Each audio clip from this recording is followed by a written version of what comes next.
Is student loan forgiveness processing paused? That is our topic today. Welcome to the College Investor Audio Show. Thank you so much for being here. We're so glad you're here with us. If you want to dive in deeper on everything student loan forgiveness and all the craziness going on right now, you can follow us and like us all over social media. Search for the College Investor, and we're pretty much wherever you are, as we're going to be there too. You can also see the article that is associated with this podcast and everything we've ever talked about on the podcast over the years and years and years of doing it at thecollegeinvestor.com. All right, let's get to it. Is processing paused? As student loan borrowers brace for the full impact of the OBBA, O-B-B-B-A, One Big Beautiful Bill Act. I'm just going to say OBBA from now on, just so you know. If we're waiting for that to take effect, questions are really going all over the place about whether forgiveness has been completely suspended across the board. We don't know. Some headlines suggest that no one is getting debt relief. The reality is a little more complicated than that, though. Whether student loan forgiveness is processing or not depends on the loan forgiveness program you're waiting on. The Public Service Loan Forgiveness Program is still processing applications, even as a PSLF buyback backlog grows. The Income-Based Repayment Plan, IBR, is temporarily paused for system updates, the blue screen of death, but not due to a court order. Student loan forgiveness under SAVE, Pay, and ICR is blocked by a federal injunction, and even disability discharge is delayed for system updates. Blue screen of death. The fact that so many issues are arising around student loan forgiveness processing is leading to many to question what's going on. Are system updates really going on? Or is the new administration slow-walking their legal mandates to provide loan forgiveness for eligible borrowers? Lots of questions, and it's concerning a lot of borrowers, for sure. All right, well, here's the bottom line. PSLF is functioning, just, with delays. Public Service Loan Forgiveness, or PSLF, continues to process applications and discharge balances for eligible borrowers. This program requires 10 years, 120 qualifying monthly payments, while working full-time for a qualifying employer like the government or nonprofit. The DOE has not stopped PSLF forgiveness. Let me repeat that. PSLF forgiveness has not been stopped. In fact, the administration has reiterated in various court cases and hearings that PSLF is based on a statute passed by Congress and therefore not impacted by the legal challenges that have affected newer income-driven repayment plans. And borrowers are reporting green banners and golden letters nearly every day. However, the PSLF Buyback Initiative, launched to help borrowers retroactively count previously ineligible payments, is facing long delays, with borrowers reporting processing timelines of 9 months or longer. That's currently a backlog of over 72,000 applications if you're keeping count, and only 3,280 were processed in July 2025. Yikes. SAVE, Pay, and ICR forgiveness are legally blocked. 3 income-driven repayment plans, SAVE, Pay, and ICR, are currently unable to process student loan forgiveness because an injunction issued by the 8th Circuit Court of Appeals. The ruling challenged the legality of the SAVE plan and its underlying regulation, which also affects the loan forgiveness features of Pay and ICR.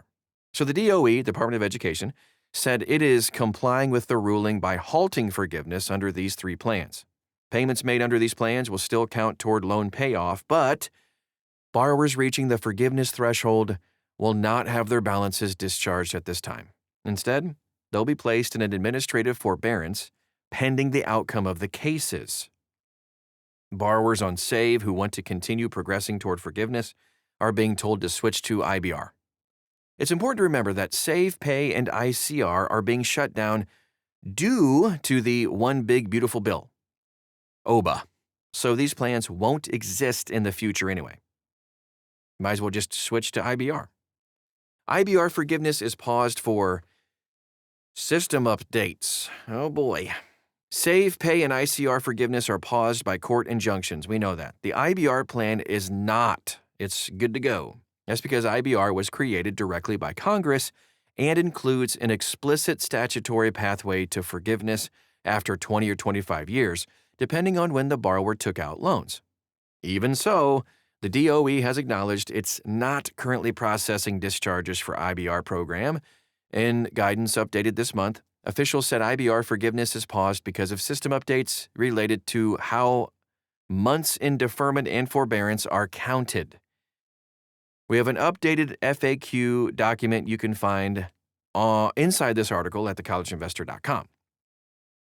No court has ordered, by the way, a pause on IBR discharges, and no statute blocks the department from continuing forgiveness under the plan. However, no IBR loan forgiveness processing is happening right now, and there's really no ETA on when that's going to resume. Blue screen of death. Disability discharge is also delayed. Disability discharge is another program that has been delayed by system issues. Oh, I can hear all the Mac people right now. Should just switch to a Mac. It never goes down, man. Okay, whatever. In December 2024, the Department of Education announced they were migrating internal systems and that processing may be delayed through March 2025. We kind of went past that. So in April, it appeared the migration was done. But borrowers were still reporting that their disability discharge applications are just not being reviewed. ARG. The timeline to process a total and permanent disability or TPD discharge used to be about 60 to 90 days. Borrowers waiting should be put in an administrative forbearance with no payments being due, right? Student loan borrowers are left in limbo right now. The uncertainty comes as federal policy is shifting. Again, President Trump signed the One Big Beautiful Bill earlier this month. It's so hard to say that. Enacting sweeping changes to income-driven repayment plans. The bill phases out Pay, ICR, and Save, of course, and introduces a new option, the Repayment Assistance Plan, or RAP. Under the new plan, forgiveness won't be available until after 30 years, not days, that would be easy. You just need to do 30 days. No, 30 years of repayment, kind of like a mortgage. Borrowers already enrolled in IBR will be allowed to remain under the existing terms, including forgiveness after 20 or 25 years. But new borrowers won't be able to enroll in IBR once RAP is available. New borrowers will only have access to the standard plan or RAP. But there's still assistance, so it's still okay. It's just less programs, I think. And starting next month, interest charges are resuming for millions of borrowers enrolled in SAVE who were previously in a court-ordered administrative forbearance. The department reiterated that those borrowers are not progressing toward forgiveness and should consider switching to IBR. In the meantime, for now, borrowers hoping for relief under existing plans are kind of stuck, navigating a mix of paused processing, legal roadblocks, and policy transitions. Hopefully this will get resolved soon.